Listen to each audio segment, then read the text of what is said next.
नमस्कार दर्शकों, मैं हूं नाविका कुमार और आप जुड़ रहे हैं मेरे साथ सवाल पब्लिक का शो पर। राहुल गांधी कह चुके हैं कि लिख कर रख लो 4 जून को नरेंद्र मोदी फिर प्रधानमंत्री नहीं बनेंगे। 4 जून को मोदी का नंबर कितना आएगा, इंडिया अलायंस में हर नेता को यह भी पता है। राहुल गांधी 150 यानी 150 दे रहे हैं, अखिलेश यादव कह रहे हैं 140 मिलेंगे, ममता बनर्जी 195 से 200 दे रही हैं, प्रियंका गांधी वाड्रा 180 दे रही हैं। लेकिन 5 फेज की वोटिंग खत्म होते होते फिर से ईवीएम को लेकर मारामारी मच गई है। कांग्रेस ने 4 चरणों में प्रोविजनल और फाइनल वोटों में 1 करोड़ 7 लाख वोटों के अंतर को लेकर सवाल उठाया है। कांग्रेस महासचिव जयराम रमेश ने सोशल मीडिया एक्स पर लिखा है कि कुल मिलाकर 1 करोड़ 7 लाख के इस अंतर के हिसाब से प्रत्येक लोकसभा सीट पर 28,000 की वृद्धि होती है, जो कि बहुत बड़ा नंबर है। ये अंतर उन राज्यों में सबसे ज्यादा है जहां बीजेपी को अच्छी खासी सीटों के नुकसान होने की गुंजाइश है। आखिर ये हो क्या रहा है? सवाल पब्लिक का है कि प्रोविजनल और फाइनल वोटिंग परसेंटेज में ये अंतर रूटीन है या वाकई कांग्रेस के सवाल गंभीर हैं। इस बीच देखा यह भी जा रहा है कि यूपी में इंडिया अलायंस की जनसभाओं में भीड़ बेकाबू हो रही है। आज आजमगढ़ में अखिलेश की जनसभा में बैरिकेडिंग टूटी, पथराव भी हुआ। आजमगढ़ में कल भी अखिलेश की सभा में ऐसा सीन हुआ था, पुलिस को लाठी चार्ज तक करना पड़ा। 19 मई को प्रयागराज में अखिलेश और राहुल गांधी की रैली में भीड़ ऐसी बेकाबू हुई कि दोनों नेता मंच से भाषण तक नहीं कर सके। संत कबीर नगर में भी अखिलेश यादव की सभा में भगदड़ की नौबत आई थी। इस हालात पर प्रधानमंत्री नरेंद्र मोदी ने सवाल उठाया और कहा कि ये कॉन्ट्रैक्ट से लाई गई भीड़ है, पैसे का पेमेंट नहीं होने से लोग गुस्से से मंच पर चढ़ रहे हैं। सवाल पब्लिक का है कि क्या विपक्ष की रैली में ये भीड़ जो है ये पैसे वाली और भाड़े की भीड़ है या ये आरोप दमदार है, और क्या विपक्ष असली हालात समझ रहा है इसलिए ईवीएम का बहाना ढूंढने लगा है? कहां तो लिखकर दे रहे थे कि अब ईवीएम पर क्यों रोने लगे जब पता है कि बीजेपी 150 सीटों पर सिमट जाएगी। आज यही है सवाल पब्लिक का।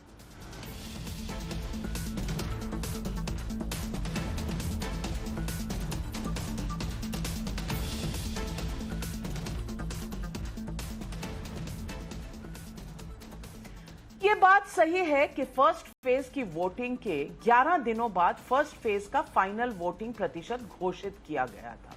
पहले कभी इतना डिले नहीं हुआ, लेकिन इससे भी इनकार नहीं किया जा सकता कि प्रोविजनल और फाइनल वोटिंग प्रतिशत में कुछ फीसदी के अंतर होते रहे हैं। आज से नहीं, कई चुनावों से ये होते रहे हैं। लेकिन क्या वोटिंग खत्म होने के बाद ईवीएम के वोट बढ़ाए या घटाए जा सकते हैं? कांग्रेस ये मुद्दा पहले भी उठा चुकी है और फिर उठा रही है। पवन खेड़ा ने क्या कहा, आज सुनिए। एक तो फाइनल फिगर लाते लाते चुनाव आयोग को 10 से 11 दिन क्यों लगे? दूसरा, फाइनल फिगर और रियल टाइम फिगर में 1 करोड़ 7 लाख वोटों का अंतर 380 के लगभग सीटों पर कैसे आया? ये इतिहास में, चुनावों के इतिहास में कभी नहीं हुआ। पूरे देश में हर वोटर को चिंता है कि ये हो क्या रहा है, क्या कोई धांधली हो रही है, क्या कोई गड़बड़ हो रही है। इसलिए ये शक जो लोगों के मन में आ रहा है, ये जायज शक है, ये जायज सवाल है और इनका जवाब देना चुनाव आयोग की जिम्मेदारी है।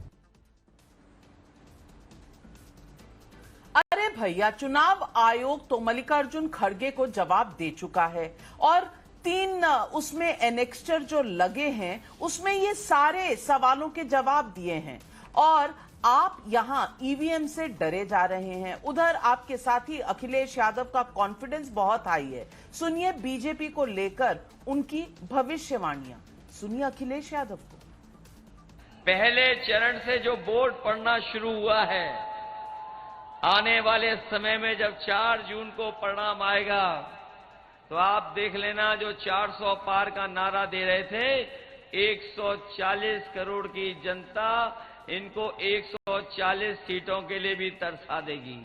जैसे ही चुनाव पूर्वांचल में आया है और चुनाव इधर आ गया है, अब तो लग रहा है कि 80 की 80 सीटें इस बार इंडिया गठबंधन जीतने जा रहा है। कमाल है भाई, अखिलेश जी को भी तो कहीं से लीड मिल रही होगी। कह रहे हैं एक थी भारतीय जनता पार्टी, तो फिर इतने सवाल क्यों? आप तो जीत रहे हैं। खैर, नरेंद्र मोदी का आज का एक बयान दिलचस्प है। अखिलेश की रैलियों में बेकाबू भीड़ को लेकर उन्होंने क्या कहा, वो भी सुन लीजिए। कल मैंने कुछ वीडियो देखे जिसमें लोग भाग भाग करके मंच पे चढ़ जाते थे। तो मैंने पूछा, भाई ये हुड़दंग क्या चल रहा है?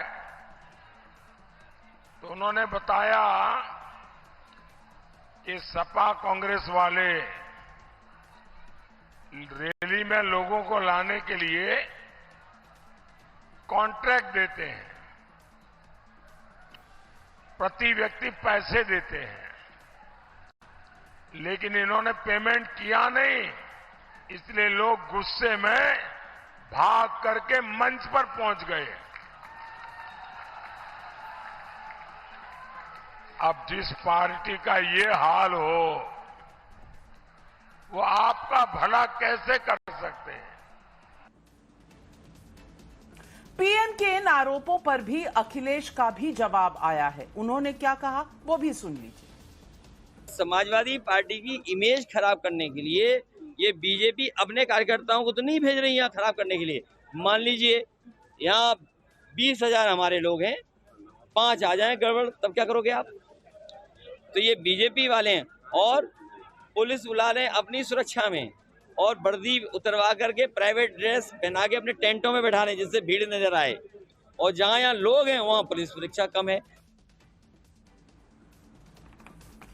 उधर बंगाल में आज बड़ी खबर एक आ रही है कि कलकत्ता हाईकोर्ट ने 2010 के बाद सभी ओबीसी लिस्ट को बंगाल में रद्द कर दिया है। इससे 5 लाख ओबीसी सर्टिफिकेट रद्द हो चुके हैं। इस फैसले को ममता बनर्जी ने कहा है कि मैं मानूंगी नहीं। उधर प्रधानमंत्री नरेंद्र मोदी ने इसे लेकर बड़ा हमला बोल दिया है। उन्होंने कहा है कि वोट बैंक के लिए ओबीसी आरक्षण छीनकर मुसलमानों को दिए गए। सुनिए आज इस पर बीजेपी का बयान। कोलकाता हाईकोर्ट ने इस इंडी अलायंस को एक बहुत बड़ा तमाचा मारा है। कोर्ट ने 2010 के बाद से जारी सारे ओबीसी सर्टिफिकेट कैंसिल कर दिया है। क्यों? ये इसलिए किया गया क्योंकि पश्चिम बंगाल की सरकार ने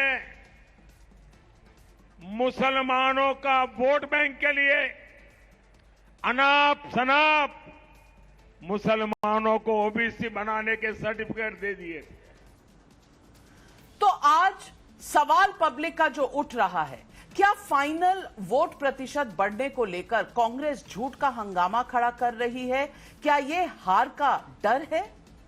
अखिलेश की सभाओं में बेकाबू भीड़ समाजवादी पार्टी के राजनीतिक कल्चर है या कोई साजिश हो रही है?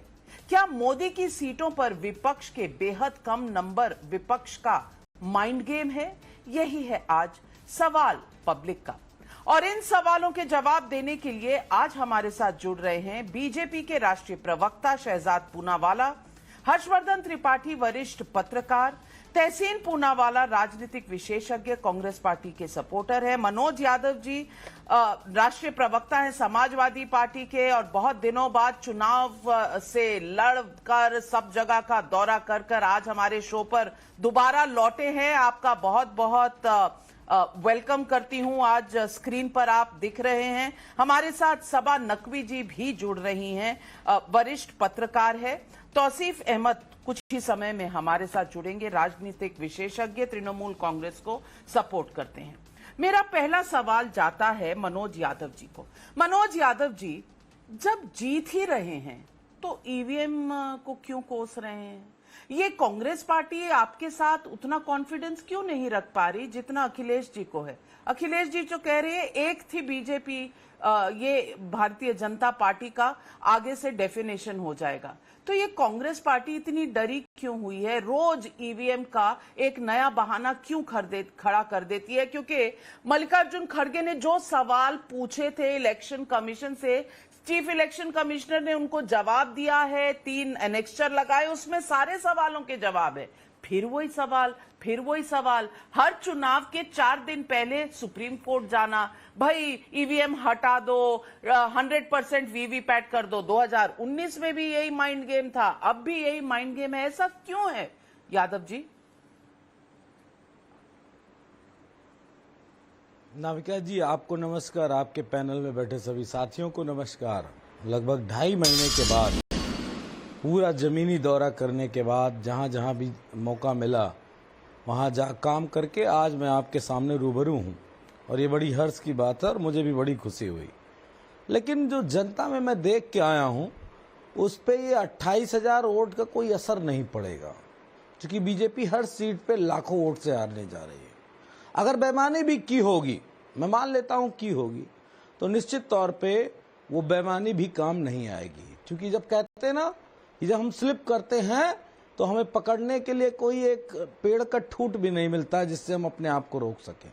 लेकिन नाविका जी, मुझे उस चुनाव आयोग को, जिसको मैं अब तक दिव्यांग कहता था, उसको आज मैं उत्तर प्रदेश की भाषा में एक बड़ा अच्छा शब्द मैंने इजाद किया है।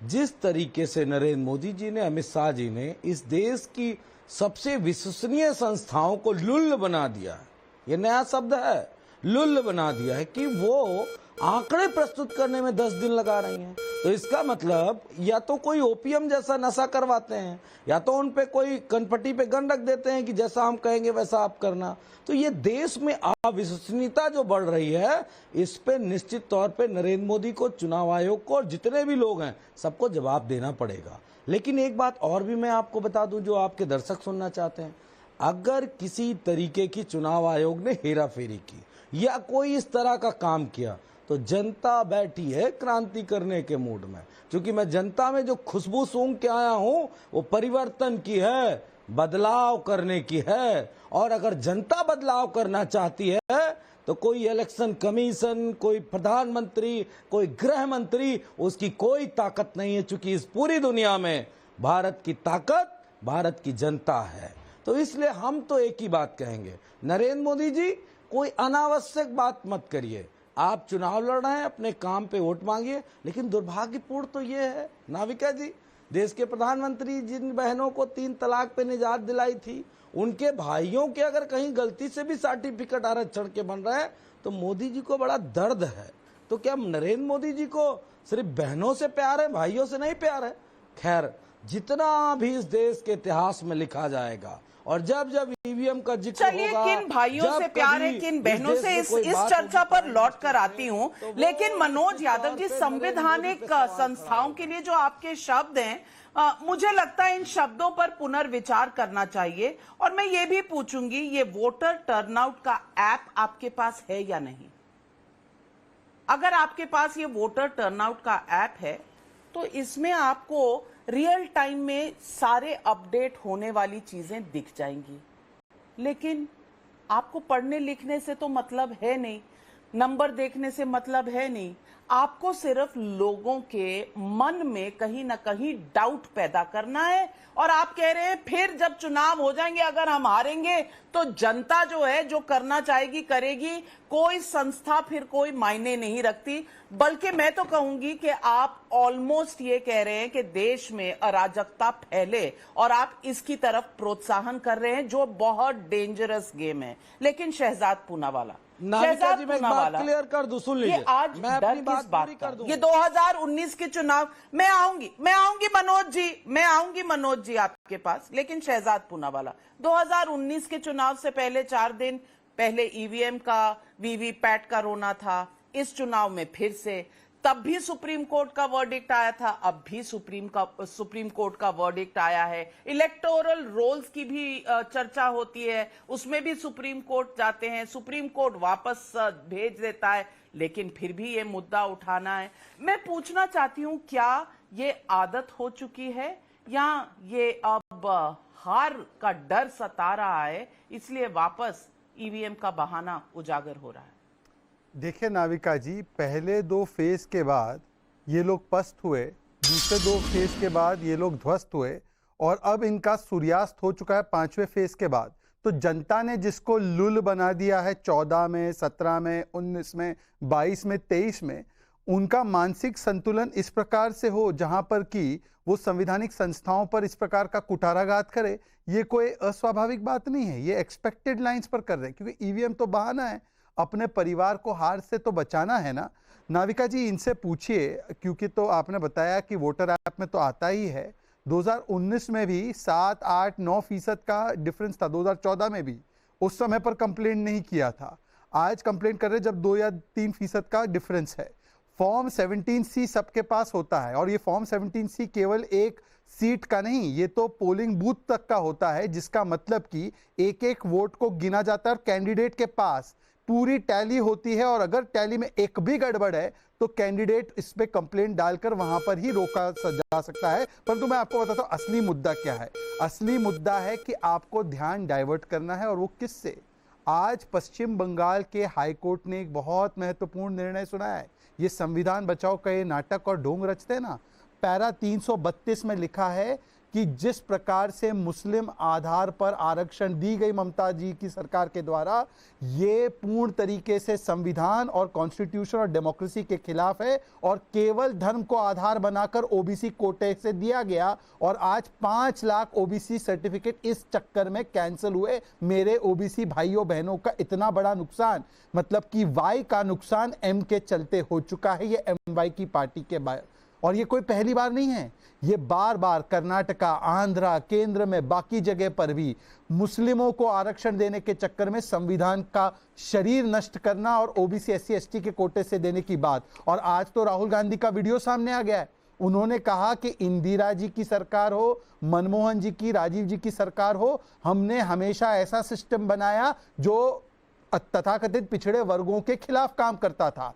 आज मुझे लगता है कि ओबीसी के ऊपर जो इतना बड़ा फैसला आया है पश्चिम बंगाल की कोर्ट का, उस पर मैं जानना चाहता हूं कि मुसलमानों को धार्मिक आधार पर देना संविधान के खिलाफ है या नहीं है। और इस चक्कर में ओबीसी के अधिकार पर जो आज कुठाराघात हुआ है उस पर जवाब दे। मैं कह सकता हूं आज जो लोग घूम कर आए हैं उनकी जमीन तो बची नहीं, ये प्रोविजनली हार मान चुके हैं। फाइनल हार 4 जून को मानेंगे और 4 फेज में मानेंगे। पहले ओपिनियन पोल मीडिया को गालियां देंगे, फिर उसके बाद वो जनता को गाली देंगे, ईवीएम ईसी को गाली देंगे और फिर उसके बाद देश को गाली देंगे। मनोज यादव जी, काउंटर। देखिए, अगर नाविका जी कोई ऐप है, कहीं पे आंकड़े हैं और आप चाहती हैं या देश जानना चाहता है और जान सकता है, तो ये चुनाव आयोग को जो मैंने शब्द कहा वो गलत थोड़ी नहीं कहा, बिल्कुल सही मैंने कह दिया। तो उसको 11 दिन क्यों लग रहे हैं भैया? या कोई नशा वसा कर देते हैं, जैसे उत्तर प्रदेश में नशे का चलन भी बहुत तगड़ा है, अब तो बोरे में पकड़ी जाने लगी है, वो पता नहीं क्या चिलम उलम टाइप का नशा होता है। तो चुनाव आयोग को कौन सी आपने बूटी सुंघा दी है जो 11 दिन लग जाते हैं? इस पे अगर हम सवाल उठा रहे हैं तो आप क्यों प्रोटेक्शन के लिए खड़े हो गए? चुनाव आयोग के आपके मामू का है क्या जो आपको दर्द हो रहा है? आप भी चुनाव आयोग से कहो ना कि क्यों 11 दिन लगवा दिए भाई, क्यों लगवा दिए? अपने मामू के प्रोटेक्शन में आप खड़े हो गए। ये बात भी तो जनता जानना चाहती है। हमें आपत्ति है, आपको क्यों नहीं आपत्ति है? क्या कोई खालू वाला भी रिश्ता है क्या? अगर शहजाद पूनावाला जी आप जवाब देने असक्षम है तो मैं क्या कहूँ? मेरे पास समझ नहीं आया मुझे जवाब देने दीजिए। ये किस तरह की भाषा और ये क्या आरोप है? मामू है, खालू है, मुझे नहीं पता कि इस तरह की भाषा कभी किसी ने इस्तेमाल की हो चुनाव आयोग की तरफ। लेकिन मैं सिर्फ इतना कहती हूँ कि ये कोई भी ऐप नहीं है, ये ऐप एक संवैधानिक संस्था ने लगाई है।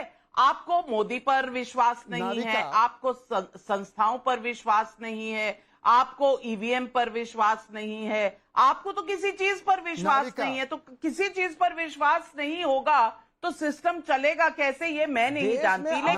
लेकिन मैं आ रही हूँ शहजाद जी, बिल्कुल आ रही हूँ आपके पास, लेकिन पहले तहसीन पूनावाला जी से पूछना चाहती हूँ। तहसीन पूनावाला जी, बस 2 सवाल है मेरे। यदि आप उनको मेरे मामू और खालू पर जाने का अधिकार देती हैं और मेरी बात ओके शहजाद जी, ओके काउंटर, हम क्यों शो में नाविका, ओके काउंटर, मनोज जी शांत। नाविका, उन्होंने व्यक्तिगत टिप्पणी की है, मुझे उम्मीद है कि अगर ऐसी व्यक्तिगत टिप्पणी आप स्वीकारती नहीं है तो मुझे बोलने का मौका देंगी। धन्यवाद आपका। नाविका, बिल्कुल शहजाद जी जवाब दीजिए। नाविका, अब मैं आपसे चाहूंगा कि मेरी बात को आने दिया जाए, ना कि बीच में हस्तक्षेप हो। नाविका, जिन लोगों ने देश को, मुख्यमंत्री पद को और पार्टी के अध्यक्षता के पद को अपने बाप की जागीर समझ के रखा हो, उनको लगता है संवैधानिक संस्था जो देश की संस्था है उसके बचाव में बोलना मतलब अपने मामू और खालू के लिए बोलना, क्योंकि आप लोग अपने चाचा और भतीजे के आगे देख नहीं पाते, इसलिए देश की संस्था, देश की सेना, देश के राम मंदिर पर आप लोग कुठाराघात करते हैं, क्योंकि तुम्हें तुम्हारी बाप की और तुम्हारी मां की और तुम्हारे चाचा की और तुम्हारे भतीजे के अलावा तुम्हारी आंखों में मोतिया बिंद है परिवारवाद का। इसीलिए अपनी हैसियत में रहो और मनोज यादव ये बताओ कि मुसलमानों को छीन कर जो दिया है यादव समाज का, उस पर बोलने की तुम्हारी हैसियत है? तुम्हारे मामू का दिया है क्या मुसलमानों को? तुम्हारी खालू का दिया है क्या मुसलमानों को? अरे बताओ मनोज यादव, तुम्हारी औकात हो तो मामू और खालू का छीन कर मुसलमानों को दिया है। और नाविका, इस प्रकार की व्यक्तिगत टिप्पणी यदि नवभारत के पंच पर अगर यह व्यक्ति हर प्रवक्ता के लिए और हर पार्टी के लिए करेगा तो आइंदा से आप इनसे डिबेट कीजिए, आप भारतीय जनता पार्टी को मत बुलाइए। आपको इस प्रकार की टिप्पणी स्वीकार्य है क्या? क्या इसके बाप का आरक्षण छीन के दिया था क्या मुसलमानों को? मनोज यादव के बाप का आरक्षण दिया गया? माफ कीजिएगा, मैं अब इस डिबेट में आ रही हूँ। मनोज यादव जी और शहजाद पूनावाला जी, भाषा पर नियंत्रण करने के लिए आज चुनाव आयोग ने दोनों पक्षों को कहा है, दोनों पक्षों को कहा है कि नहीं, मनोज यादव के बाप का आरक्षण है क्या? क्योंकि देश का फैब्रिक, आप सोशल फैब्रिक खराब नहीं करें। ये हम तो रिक्वेस्ट ही कर सकते हैं, मैं सिर्फ इतना कहूंगी, एक गलती करे तो दूसरे को भी गलती करना नहीं चाहिए। मैं शहजाद जी, आप बैठिए ना, आप तो बात कह चुके, आपकी पूरी बात मैंने सुनी है। शहजाद जी, नाविका जी, हम डिबेट करने पूरी बात सही है, जनता ने आपकी पूरी बात सुनी है। नाविका जी, एक सेकंड, मैं मेरी पार्टी का अधिकृत नुमाइंदा होने के नाते एक अच्छी डिबेट करने आता हूं। मैं किसी से व्यक्तिगत नहीं होता हूं, पर आज जिस प्रकार से इसने मेरे परिवार पे हमला किया है, मैं भारतीय जनता पार्टी की ओर से इनके साथ डिबेट में नहीं बैठूंगा। आप डिबेट चलाइए और इनसे पूछिए इनके बाप का दिया था क्या आरक्षण कि मुसलमानों को थमा दिया। आप करिए, मैं इस प्रकार के भद्दे और अशालीन व्यक्ति से डिबेट नहीं करूंगा। शहजाद जी, मैं आपसे खाली इतनी विनती करूंगी कि आप एक बहुत बड़े दल के बहुत बड़े राष्ट्रीय प्रवक्ता हैं और आप सबका दिल जीतने के लिए और आप सक्षम भी हैं और आप काबिल भी हैं इसके लिए। ये मामू खालू को लाने की आवश्यकता क्या है? मैं तो कह रही हूँ कि ये बिल्कुल सही नहीं है। माफी मंगवाइए। मैं बिल्कुल कह रही हूँ ये सही नहीं है। मैं बिल्कुल आपत्ति जता चुकी हूँ इस पर और इसीलिए मैंने आपको बोलने का मौका भी दिया। मनोज यादव जी, आप इतने दिनों के बाद लौट कर आए हैं। ये कौन है? नहीं, मनोज यादव जी, मुझे लगता है हमें एक सीमा में रहना चाहिए, और ये सीमा हम सबके लिए सही है, नाविका, मैं इनसे पूछूं कि तेरे बाप ने बिल्कुल मैं इस डिबेट में कभी भी नहीं चाहूंगी मेरे किसी भी आदरणीय पैनलिस्ट के साथ इस तरह से हो, और मैं समझती हूं और मैंने पहले ही अपनी आपत्ति जताई थी, लेकिन मेरे साथ यहां तहसीन जी भी बैठे हैं और मैं माफी मांगती हूं। शहजाद जी, आप बैठे तो सही, उत्तेजित मत हो। 5 फेज हो चुके हैं, 6ठा होने वाला है और हम सब मिलकर इस देश को आगे लेकर जाएंगे। कोई अलग अलग थोड़ी है। तो हमारे बीच में मतभेद हो सकते हैं, मनभेद मत करिए। और मैं इतना ही कहूंगी मनोज यादव जी से भी लेकिन तहसीन पूनावाला, सवाल वापस अगर लौट कर आए डिबेट का, तो ये ईवीएम का डर और जो प्रधानमंत्री कह रहे थे, दो सवाल ही हैं मेरे पास। एक, ये ईवीएम का डर बार बार क्यों आता है और हर बार सुप्रीम कोर्ट में ऐसे उजागर किया जाता है, इलेक्टोरल रोल पर हो, ईवीएम पर हो, आप हर चुनाव से पहले जाते हैं, सुप्रीम कोर्ट का वर्डिक्ट आता है, लौट कर आते हैं, लेकिन लोगों के मन में आप डाउट डालना चाहते हैं, कहीं ना कहीं आप एक कंफ्यूजन क्रिएट करना चाहते हैं। और दूसरी तरफ प्रधानमंत्री ने जो कहा आरक्षण के मामले में, आज हाईकोर्ट ने, बंगाल के हाईकोर्ट ने, कैलकाटा हाईकोर्ट ने वही वर्डिक्ट दिया। आज मैं पूछना चाहती हूं कि इतने अपशब्द प्रधानमंत्री को कहे गए कि हिंदू मुसलमान करते हो, क्या आज बेनकाब हो गया है विपक्ष? नमस्कार नाविका जी, थैंक यू सो मच आपके शो में मुझे शिरकत करने का मौका मिला। मैं सिर्फ फैक्ट्स पे बात करूंगा, उम्मीद है मुझे टोका नहीं जाएगा, रोका नहीं जाएगा। मैं जो सवाल के पूछ रहा हूँ उसके सही सही जवाब मिलेंगे। धूले, पुणे के नजदीक, जहां से बीजेपी के प्रवक्ता भी आते, वहां पे हमने फॉर्म ए फॉर्म बी का टैली किया फॉर्म 17C के साथ। फॉर्म ए और फॉर्म बी के जो टोटल वोट्स है 17C के साथ 85,943 वोट्स का डिफरेंस आया। कहां से आए ये 85,000 लोग? कोई वीडियो रिकॉर्डिंग है? ये कहां से आए ये लोग? हम पूछे तो हम खराब, ये अगर कोई लास्ट मिनट आए लोग तो लाइन में होगा, कुछ कैमरा में दिखेगा, कहां से लोग आए? पूछते तो पुडुचेरी के इलेक्शन ऑफिसर कहते हम एब्सोल्यूट नंबर्स देंगे चुनाव के प्रक्रिया के बाद। क्यों देंगे? मैं कोई मामा, चाचा, खाला, पिताजी की बात नहीं करूंगा, मैं समझता हूँ ये शब्द गलत है, मेरी भी मामा है, लेकिन कौन है? What right does the Puducherry election commissioner have? उसके पास क्या अधिकार है डिनाई करने को? इलेक्शन कमीशन सुप्रीम कोर्ट में कहता है, जब हम लोग सुप्रीम कोर्ट गए, हम एब्सोल्यूट नंबर्स टैली नहीं कर सकते 17C का, बट ईवीएम के केस में कहते हैं ईवीएम में इमीडिएटली टैलिंग होती है। अगर इमीडिएट टैलिंग होती है तो क्यों आप नहीं कर सकते? और नहीं कर सकते तो 2019 में कैसे किया था, 2014 में कैसे किया था इमीडिएट टैलिंग? उसका कोई जवाब देने को तैयार नहीं। सवाल पूछते तो हम कहते हैं, हमें कहा जाता है इलेक्शन कमीशन के विरोध है। मैं आपको एक चीज कहते हैं, मुझे प्लीज और 20 सेकंड देना, मैं अपनी बात समाप्त करता हूं। मेरा ये ईवीएम के साथ ये जो लड़ाई शुरू हुई, ये पुणे से शुरू हुई। आप जानते हो, एक व्यक्ति, एक कॉर्पोरेटर, हमारे कॉर्पोरेटर थे, उसको उसके वार्ड से 0 वोट मिले, 0 वोट। उसकी पत्नी और खुद के वोट नहीं मिले जिस वार्ड से उसको आया। सरप्राइजिंग। और जब भी एक्स्ट्रा वोट आती है ईवीएम में, मैं कोई नहीं कह रहा हूं कोई धांधली हो रही है, कोई गलती हो सकती है, मैं मानता हूं, जो भी एक्स्ट्रा वोट आता हमेशा कमल का क्यों निकलता? कभी हाथ का नहीं, साइकिल का नहीं, झाड़ू का नहीं, कमल का ही क्यों निकलता एक्स्ट्रा वोट? यही सवाल हम पूछ रहे हैं। जब भी हम ये सवाल पूछते हैं, हम पे अटैक होता है, हम जैसे संस्था के खिलाफ है। इन सवालों के आप स्पष्ट जवाब दे दीजिए। कौन है पुडुचेरी का इलेक्शन ऑफिसर, आईएएस ऑफिसर की इतनी हिम्मत की कहेगा मैं नहीं दूंगा आपको? वो संविधान से ऊपर है, वो सुप्रीम कोर्ट से ऊपर है। इलेक्शन कमीशन कहेगा हम टैली नहीं करेंगे। और ये ऐप की आप बात करते हैं, ये ऐप में कौन टैली करता है? प्रक्रिया के दौरान कहां लिखा है कि कोई भी आरटीआई का जवाब इस तरह से दे? मुझे हर्षवर्धन त्रिपाठी ये बता दीजिए, संवैधानिक संस्थाओं के भी तो कुछ नॉर्म्स होंगे। जो सवाल तहसीन पूनावाला पूछ रहे हैं, उसका कोई लॉजिकल एक्सप्लेनेशन है या फिर से वही डाउट और वही कंफ्यूजन क्रिएट करने की एक कोशिश? देखिए नविका जी, सबसे पहले तो ये कि मुझे लगता है कि राष्ट्रीय टीवी चैनल पर बहस का ये स्तर नहीं होना चाहिए। रैली में भगदड़ हो जाए, रैली में हुड़दंग हो जाए, रैली में एक दूसरे को मारे पीटे, ये भी बहुत गलत है। और अगर वो टीवी चैनल पर दिख रहा है तो ये शर्मनाक है। लेकिन किसी को भी चुनाव आयोग से कुछ भी पूछने का अधिकार है। कुछ भी मतलब कुछ भी। वो संख्या पूछे, वो पूछे कि क्यों चुनाव आयोग को 4 दिन और 11 दिन लगा, बिल्कुल पूछना चाहिए। और उसका जवाब देने के लिए ही चुनाव आयोग बना है। चुनाव आयोग एक संवैधानिक संस्था है, उसके नियम कानून सब तय हैं।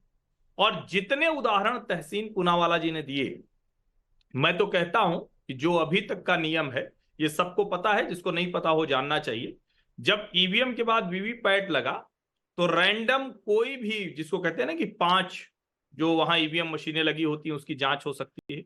मैं ये कहता हूं कि जहां जहां आशंका लग रही है उसके लिए बाकायदा चिट्ठी लिख के इन राष्ट्रीय पार्टियों को जाना चाहिए और उसकी जांच करानी चाहिए। इसमें कोई भ्रम, इसमें कोई संकोच नहीं करना चाहिए, क्योंकि लोकतंत्र का पर्व है। इसमें जरा सी भी संदेह की गुंजाइश, किसी के भी मत को अगर लगे कि हमारा मत ठीक नहीं पड़ रहा, लेकिन बार बार ये संदेह पैदा करना और बार बार अचानक आप खड़े हो जाएं और कहें कि नहीं नहीं पूरा का पूरा सिस्टम, पूरा का पूरा तंत्र गलत है।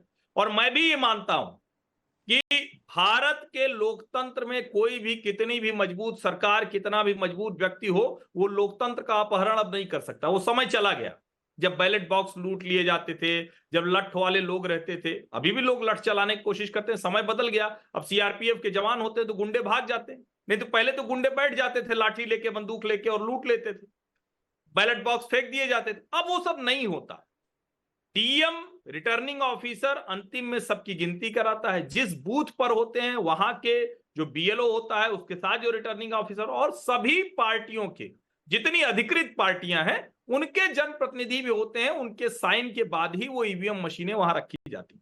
ये संभव नहीं है कि उसमें नई ईवीएम मशीन जोड़ दी जाए या नया वीवीपैट जोड़ दिया जाए। और एक बात देश को जानना चाहिए, इस देश में सर्वोच्च न्यायालय काम करता है। सर्वोच्च न्यायालय में जो याचिका गई, वहां उन्होंने दो चीजें जोड़ी हैं।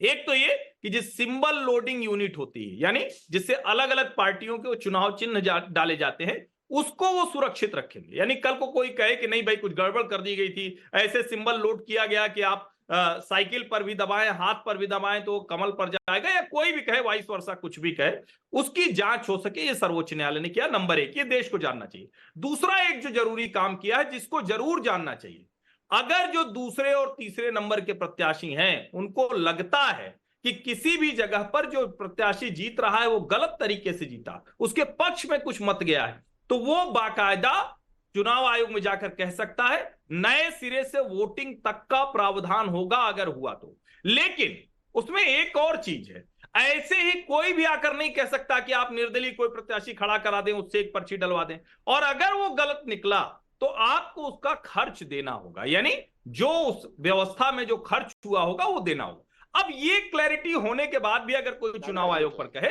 और देखिए चुनाव आयोग ने मल्लिकार्जुन खड़गे जी को चिट्ठी लिखी है, चुनाव आयोग ने उसको बताया डिटेलिंग, पूर्व चुनाव मुख्य चुनाव आयुक्त का हम लोगों ने बयान सुना था। और ये जो वोटर टर्नआउट ऐप है, मैं तो इसको सचमुच, जिसको कहते हैं ना कि कमाल की चीज है, भारत किस तरह से बढ़ रहा है ट्रांसपेरेंसी की ओर, एक्यूरेसी की ओर, और ये टर्नआउट आप किसी भी वक्त देख सकते हैं। कोविड के जमाने में कोविड ऐप था, उस पे भी सवाल था, अब वोटर टर्नआउट ऐप है, उस पे भी सवाल है। सबा नकवी जी, मैं आपसे पूछूंगी, लेकिन आपको पूछने से पहले मैं अमित शाह के साथ इंटरव्यू में मैंने जब ये सवाल पूछा था, मैं आपको सुनवाना चाहती हूँ, दर्शकों को सुनवाना चाहती हूँ कि एक्सप्लेनेशन क्या है और क्या उसके बाद ये कोई कंफ्यूजन रह जाती है। सुनिए अमित शाह जी। दो प्रकार से आज भी चुनाव में वोटिंग हो रही है। जैसे मेरी कॉन्स्टिट्यूएंसी में आज सरकारी अफसरों का वोटिंग होता है, उसमें सभी कैंडिडेट्स को अपना पोलिंग एजेंट बिठाना होता है। वोट पेटी वोटिंग के बाद सील कर दी जाती है और वहां एक सर्टिफिकेट मिलती है कि इस बैलेट बॉक्स के अंदर इतने वोट पड़े हैं और इस पर साइन लिया जाता है। इसी तरह से जो मशीन है वो भी सील की जाती है और इस पर भी साइन होते हैं। इससे कोई छेड़खानी नहीं कर सकता, ये सबको मालूम है, मगर हार वो अभी से देख पा रहे हैं, इसलिए हार का जवाब अभी से तैयार करें। तो सवाल मैं पूछती हूं सबा नकवी जी, अगर हर मशीन एजेंट्स, पोलिंग एजेंट्स के सामने काउंट किया जाता है, सील किया जाता है, बक्से में डाला जाता है, और जो लोग लाइन में खड़े हैं, पहले नंबर आता है, जब तक वो रहते हैं, पोलिंग एजेंट्स वहीं बैठते हैं, और जब तक वो ट्रांसपोर्ट होकर सेफ हाउस में लॉक नहीं होता तब तक पोलिंग एजेंट्स रहते हैं। फिर उसके बाद क्या इस डाउट की कोई लॉजिक है, कोई इसका सिर पैर है? मैं समझाती हूँ, मैं डिटेल में आती हूँ नविका जी, क्योंकि मैंने भी बहुत, मैं मानती हूँ ये पार्टी का सवाल नहीं है, ये संस्था का सवाल है। और इसमें वो जो फॉर्म 17 की जो बात है, हम जाते हैं, मानिए कि हम लोग सब जो इस पैनल पे हैं एक ही पोलिंग बूथ पे जा रहे हैं और दबा रहे हैं, हमारा सबका नाम उस फॉर्म में आ रहा है। तो इस बार जो टेक्निकल चीज, मैं इधर उधर नहीं जा रही, मैं इस बार जो शक, और इसलिए चुनाव आयोग को ये शक की गुंजाइश देनी नहीं चाहिए। तो जैसे ही वोट खत्म होता है तो उसमें नंबर पहले आता है। इस बार हो क्या रहा है कि वो परसेंटेज पहले बताते हैं और एक्चुअल नंबर बाद में बता रहे हैं। आप समझ गए मेरी बात, क्योंकि आप तो मुझसे ज्यादा आर्थिक जर्नलिज्म मुझे याद है आपने बहुत किया है।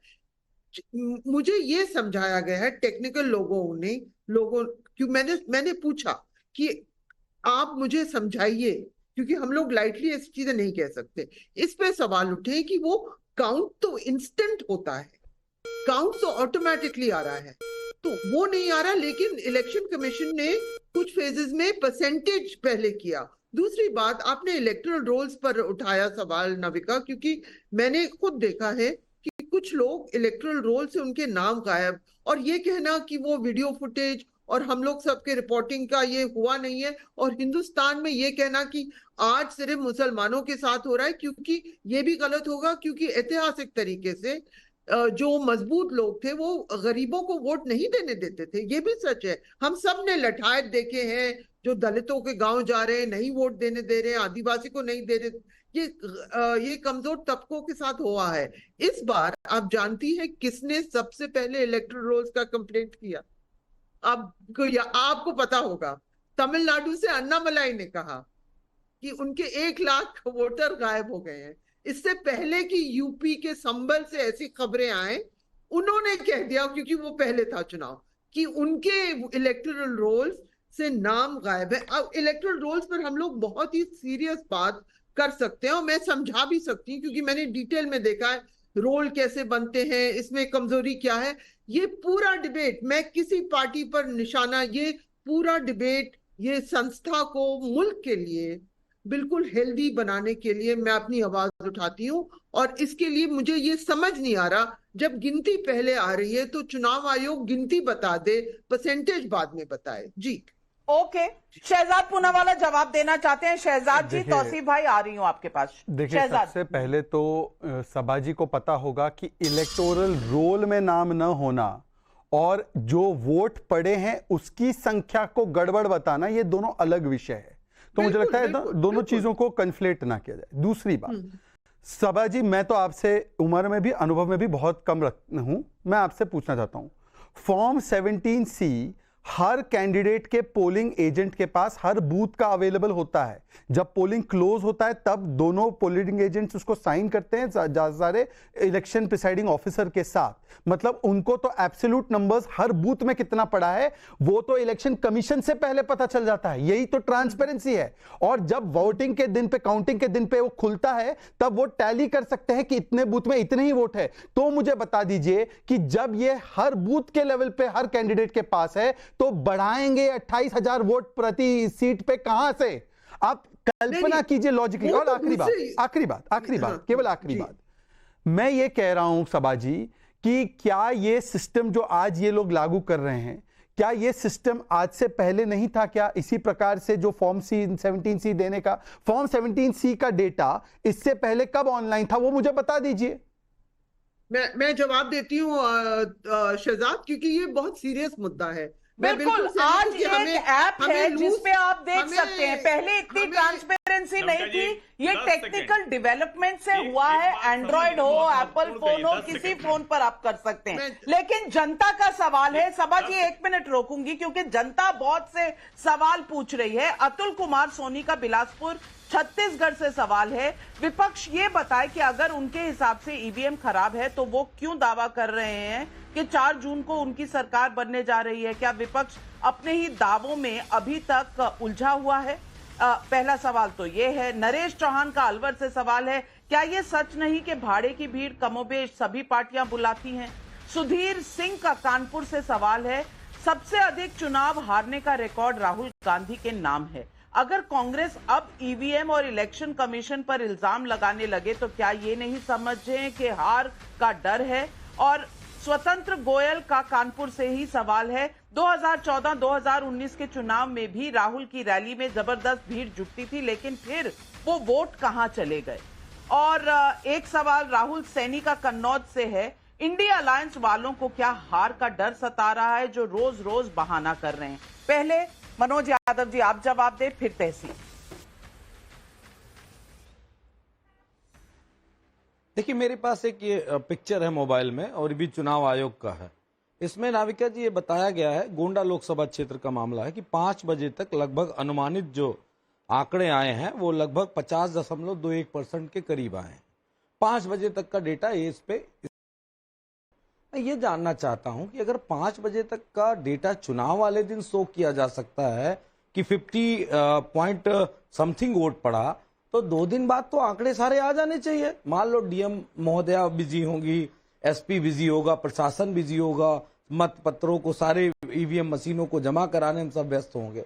मुझे याद है कि मैं खुद गोंडा में मैंने लगभग 3 बजे ईवीएम अपनी लोकसभा की 4 विधानसभा की मैंने अपने सामने सील कराई। तो कब तक, मतलब कितने 10 दिन बाद देंगे? तो क्या आराम करने चले गए थे क्या? कि हाथ पैर में दर्द ज्यादा था तो हाथ पैर में तेल मालिश करवाने चले गए, जो 11 दिन बाद आंकड़े चुनाव आयोग प्रस्तुत करेगा? ये एक संदेह पैदा करता है।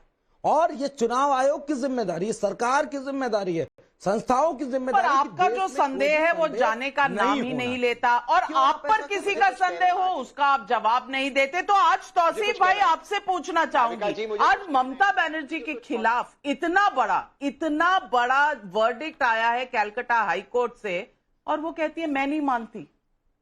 ये कॉन्स्टिट्यूशन बचाने वालों का ये रवैया रहेगा कि भाई अगर हाईकोर्ट ने कुछ कहा है तो मैं नहीं मानती, क्योंकि ये क्या जो प्रधानमंत्री आरोप लगा रहे थे वो आज सच साबित हो गए? नहीं नाविका जी, न्यायिक प्रक्रिया है और ममता बनर्जी का पूरा अधिकार है कि वो इस जजमेंट को माने या ना माने। वो अपील में बिल्कुल जा सकती है। इसके पहले भी एसएससी एग्जाम्स के पे रिलेटेड जो आए थे जजमेंट, उस पे भी उन्होंने नहीं माना उस जजमेंट को। वो सुप्रीम कोर्ट में आई, सुप्रीम कोर्ट ने रिलीफ दिया। भाई उस एसएससी एग्जाम्स में लगभग 26,000 के टीचर्स के नौकरी का सवाल था। आज जो है, आज 5 लाख के लगभग ओबीसी सर्टिफिकेट्स का सवाल है। लोगों के ये तो मुद्दा तो किसी पार्टी का नहीं, ये मुद्दा जनता का है।